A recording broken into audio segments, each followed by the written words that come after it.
Hi there, my name's Connie and I'm here to talk to you about the fight against type 2 diabetes. It is a very preventable disease and I'm going to discuss some of the things that can be done about it today. Please excuse my living room as the roads were too bad today to travel to Lethbridge to be with an audience and to be recorded, so please bear with me. Type 2 diabetes is a very large problem in Canada.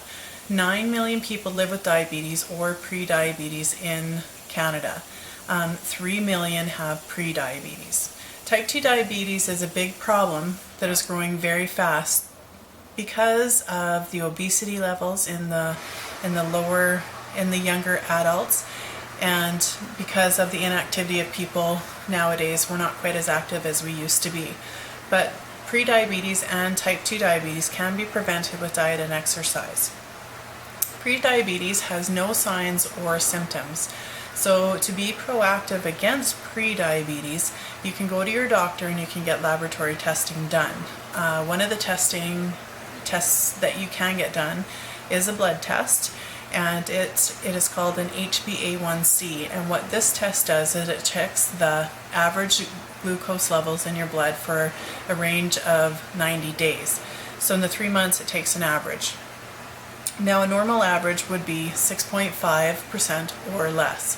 So for a pre-diabetic it could be there or it could be just a little bit higher, and for a diabetic it would be much higher than 6.5. So another test would be a urine test, because if your insulin levels aren't up to snuff, or if the insulin in your body and you're not using it properly, there'll be glucose in your blood. Therefore, when you urinate, there should be glucose in there too if your insulin isn't working properly. So being pre-diabetic means that your glucose is higher than it should be, and it could result in becoming a type 2 diabetic or becoming insulin dependent and then therefore becoming type 1. So that's something that we want to prevent with diet and exercise. The Canadian Diabetic Society tells us that type 2 diabetes is a disease that occurs because your pancreas does not make enough insulin, or that your body just does not use it properly and not efficiently. So for our bodies to use glucose, we have to have insulin. And what insulin's like a door, and when you have glucose in your blood, it opens the door and allows the glucose in, so therefore it can be processed and stored and used in other areas.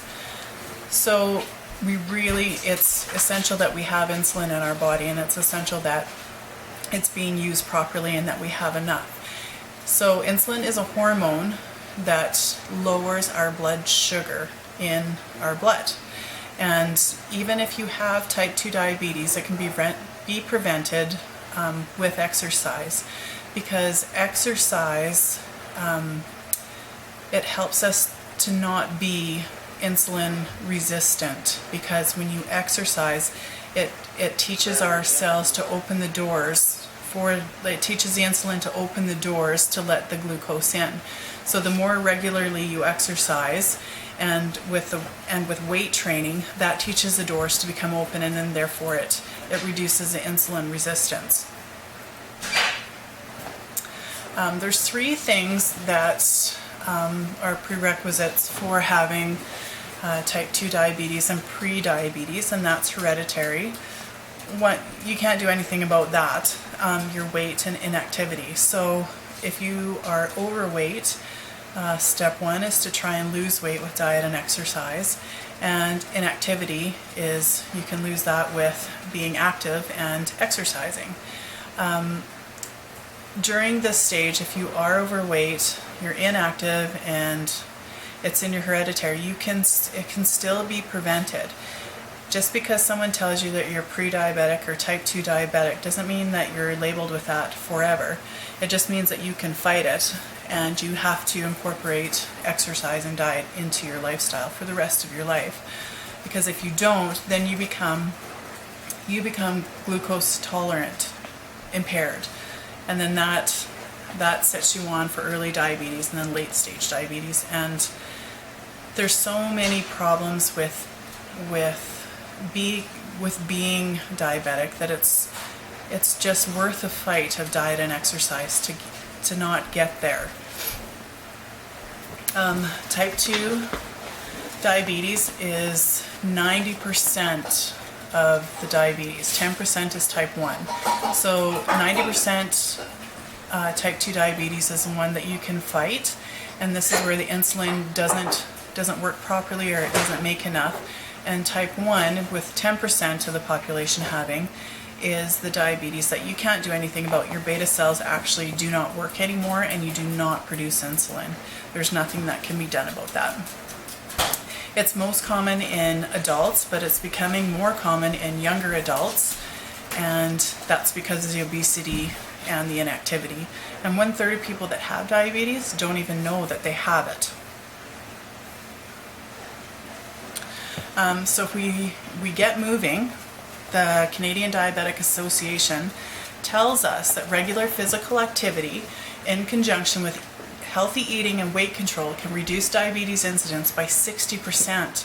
That's a huge number. We need to do this so that you don't develop type 2 diabetes, and if you have it, you can keep it at bay, or you can lose it too.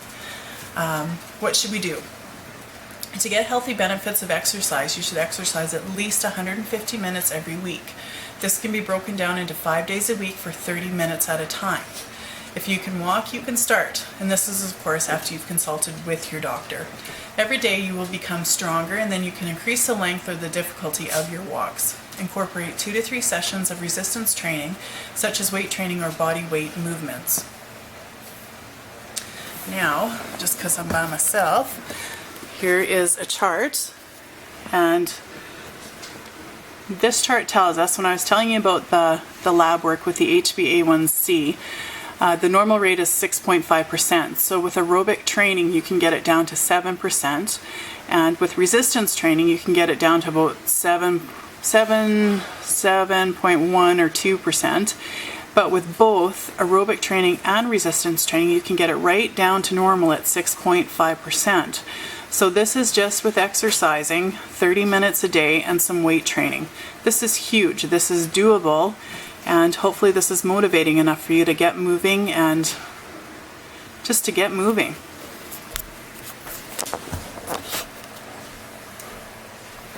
So along with the exercise comes lowered blood pressure, lowered cholesterol, increased energy, lowered BMI body mass, which is a body measurement using your height and your weight. You should get a lowered waist circumference, so males should be less than 40 inches and females should be less than 35 inches. So will you be a Canadian with diabetes that is twice as likely to die prematurely as compared to people without diabetes by 5 to 10 years? Or will you be a Canadian with heart disease because diabetics are 2 to 4 times likely to have it? Or will you be a Canadian that dies from a heart attack or stroke because 80% do? Will you be a Canadian that has erectile dysfunction because of diabetes? Will you be a Canadian that has amputation due to complications, because 7 out of 10 amputations are because of diabetes? Will you be a Canadian that goes blind because diabetes is a single leading cause of blindness? Will you be a Canadian that suffers from depression, because 25% do? Your choice. Let's make it good. Having prediabetes and knowing it is half the battle. Having type 2 diabetes is not the end of the world.